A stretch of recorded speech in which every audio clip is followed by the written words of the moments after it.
Evening, everybody. Isa here. I just heard tonight on the news how Harris is claiming that Trump wants to be a dictator and use the military to target people here within the United States.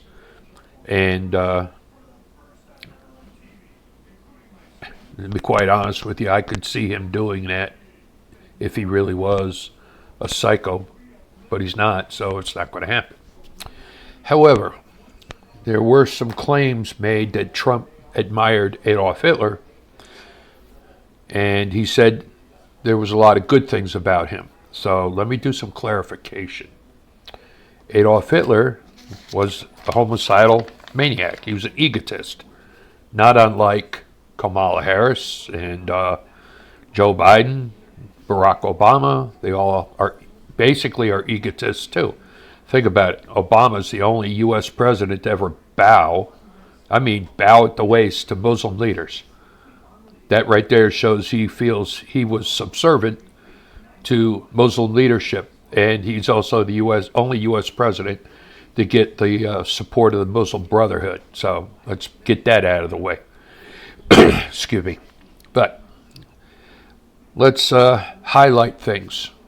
Were there things that Adolf Hitler did that were admirable and could be looked at upon as being good? Yes, there were. Number one, you have to remember the time frame that was involved when Hitler came to power. Germany at the time was basically a third world country. They were suffering. He managed to rally the people around him, and he started massive public works projects. He's also the man that brought about the Autobahn, which is still famous today. And let's not forget the Volkswagen Beetle, which originally was titled the People's Car because he wanted to have an automobile that the average person could own and drive. So those are three very admirable things that Adolf Hitler did.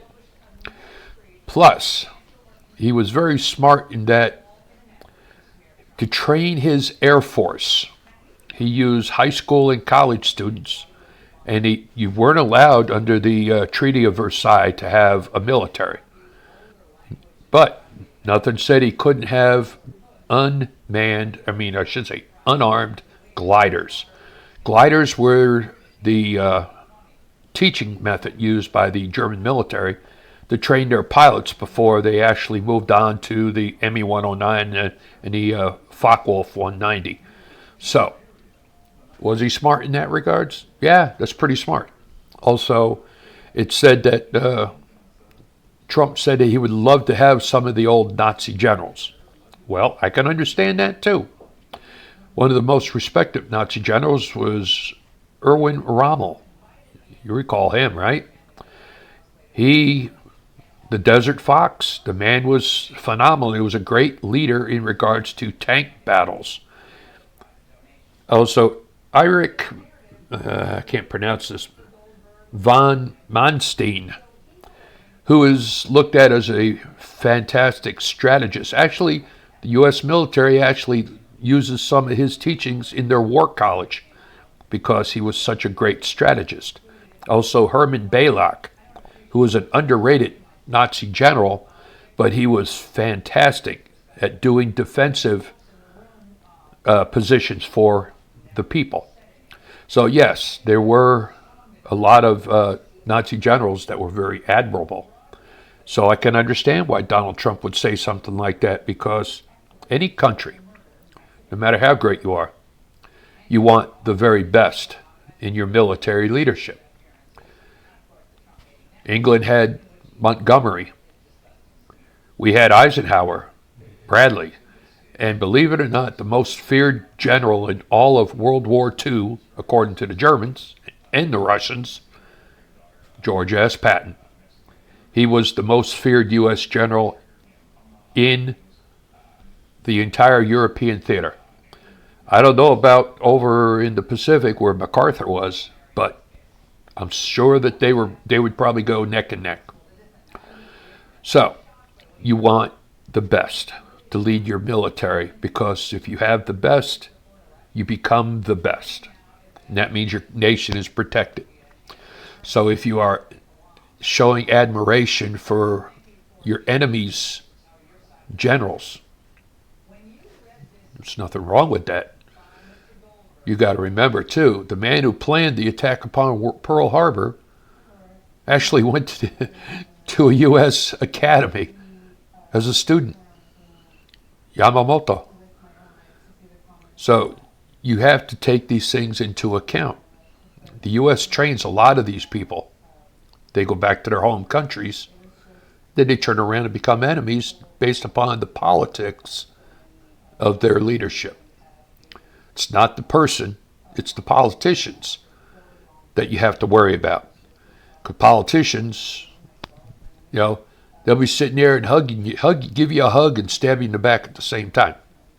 That's why most people don't trust politicians. But I do trust military officers for the most part, because they're very direct. They'll tell you how they feel, tell you what they think, and they're not going to sugarcoat things for you, which is another admirable trait that many people should, look at. But let's get off of President Trump and saying that he was admiring Hitler. He just said that there are some things that were good about him, which historically have been proven correct. So you people that are sitting there throwing stones,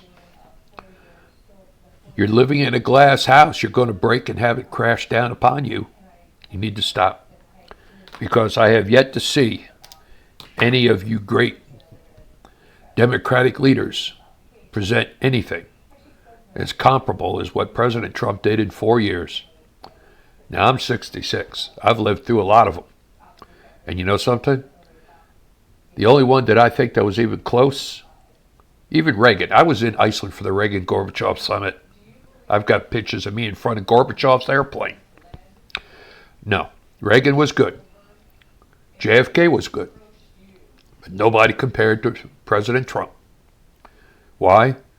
Because he's a businessman. He wasn't a politician. He wanted to run this nation as a business. And that is the only way this nation is going to prosper. You want to show a profit. And you need a businessman to run a nation to make a profit. Not a politician that all they know how to do is spend. Just listen to what Harris is saying. We're going to give money for buying houses. We're going to do transgender surgeries on immigrants. We're going to do this. We're going to do that. All that crap costs money out of our pockets, not theirs, because it doesn't come out of their pockets. They could care less. If the money doesn't come out of their pocket, it doesn't affect them. They could care less how much they spend.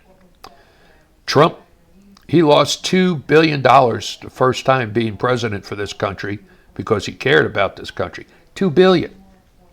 That shows he has more concern for the welfare of this nation than politicians that all become multimillionaires after they get into politics. He was a billionaire and he lost money. Let that sink in. Icy out.